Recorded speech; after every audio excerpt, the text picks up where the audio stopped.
Hey guys, it's Graham. What's cracking? I recorded this video yesterday. I did the audio for it, but it didn't come together the way that I wanted it to. So I decided to pull back, kind of let the almonds activate, do some slow cooking of the beans, and try to figure out exactly what it is that I'm trying to say here. So I've got a three-way comparison between the graphic novel and its movie adaptation called Kick-Ass by Mark Millar, and my novel, The Hero Next Door, and then Spider-Man: Homecoming, which was directed by, I believe the guy's name was John Watts.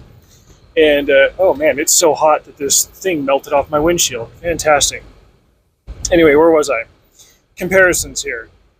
Each of these stories is about a teenager who decides to become a superhero for different reasons, and the efficacy of how the story is told it well, it's ultimately up to the viewer slash reader, uh, but I've got an opinion on it. I am going to put a caveat on this, and so you can kind of de-weight my opinion here. I have not read Kick-Ass, nor have I seen the movie. So why am I sharing an opinion about it? 15 years ago, and I was trying to remember. I was like, well, wait a minute, like, what do I know about Kick-Ass other than like cultural osmosis? I was like, I know that I haven't read the graphic novel. I know that I haven't seen the flick. I remembered that my sister wrote a paper on it when she was in college.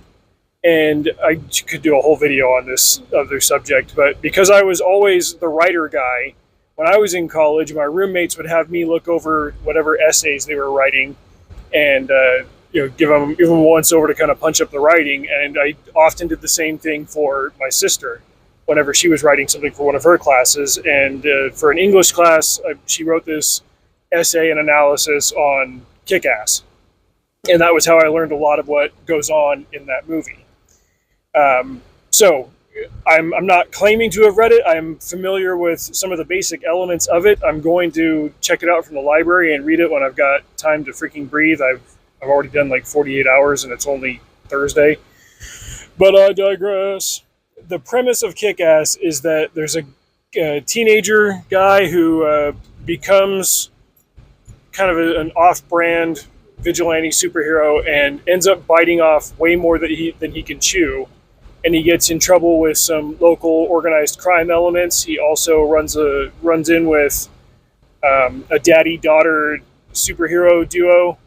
I think Big Daddy and Hit Girl. I remember in the trailer they were played by Nick Cage and Chloe Grace Moretz when she was like 12. So there's some high caliber actors in the film, which is one more reason why I want to see it. But I want to read the graphic novel first.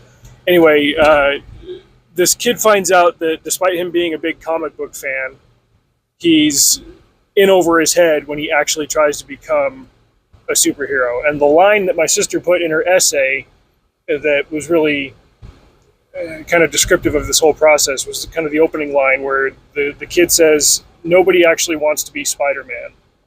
Like, everybody wants the cool fame and admiration and trappings that come with being Spider-Man, but nobody wants to get punched in the mouth over and over again, which is part and parcel with being Spider-Man. Like, he just gets his bell rung a lot.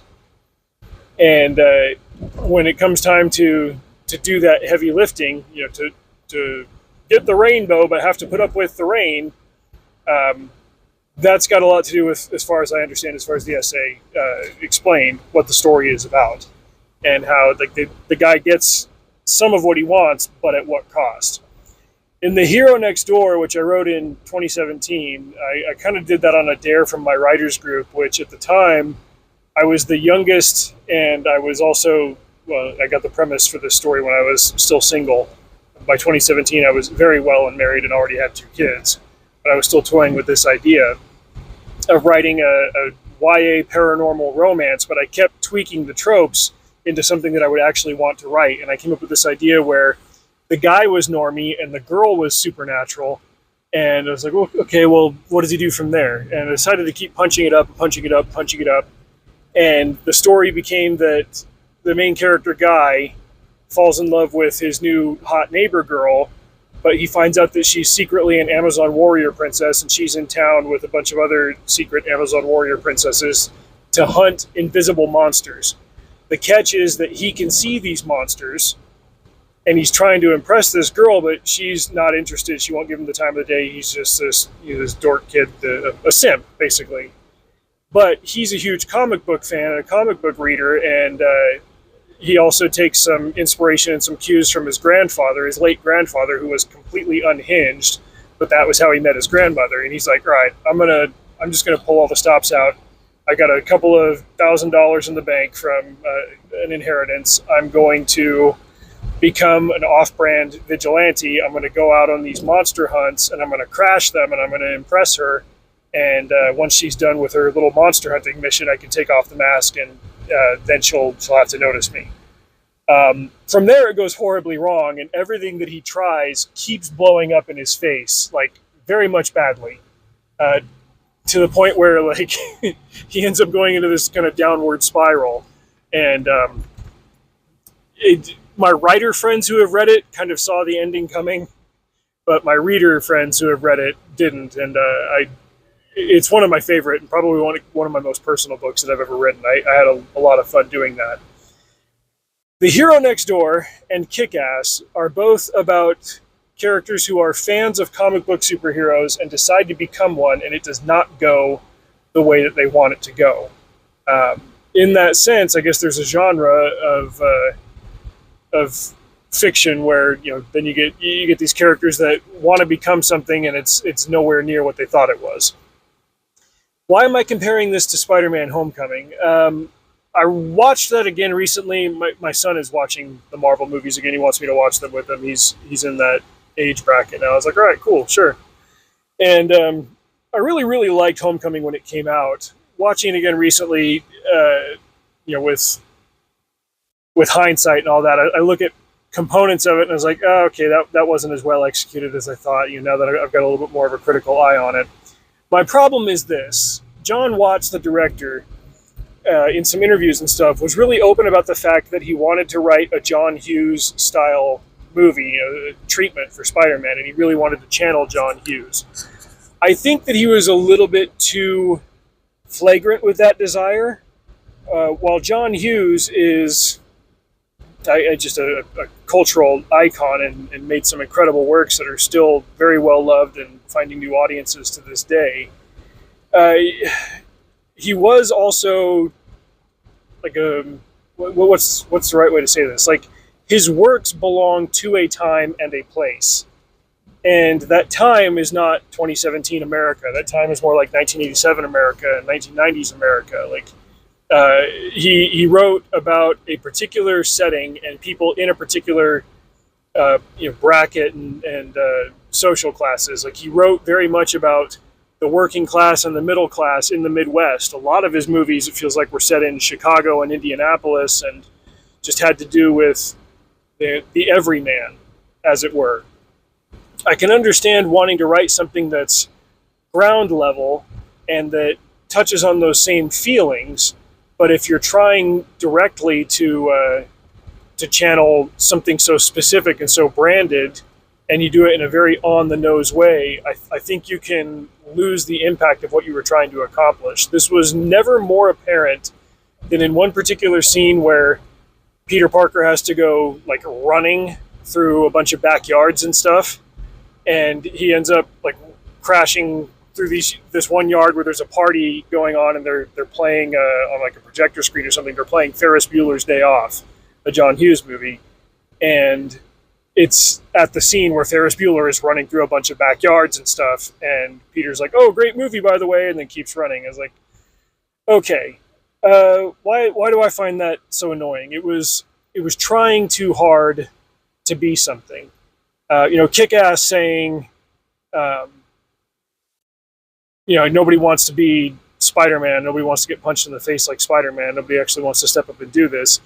In The Hero Next Door, Nick was very openly inspired by, Batman and Daredevil and Ghost Rider. I mean, there was a couple, like, it was, I offered up a couple of names for him to be inspired by, specifically so that, like, it was clear, like, this is the genre that's inspiring him.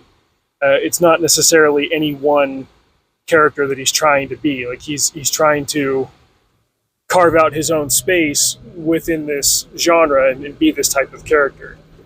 But Spider-Man Homecoming, I think, tried a little bit too hard and a little bit too flagrantly to be a John Hughes movie instead of just like a really heartfelt kind of coming of age, all these teenage problems type story. Also, side note, Vulture was not the villain in that movie. Tony Stark was. That monologue that Vulture gives about how the upper crust, they don't care about the people that fight their wars and build their roads. He was 10,000% right. All right. Anyway, I digress. I think the reason, like the way that I want to put this into words is a couple of years ago I read this book about rat rods, which is a subculture of hot rodding, and people tend to have very strong opinions one way or the other about whether rat rods are a good idea. If you're unfamiliar, rat rods are a type of like old modified car, modified by people that don't really have the budget or the skills to do something exceptional with it. They're usually kind of rusted out, crappy looking, beat up. They don't spend a whole lot of money on the appearance of it.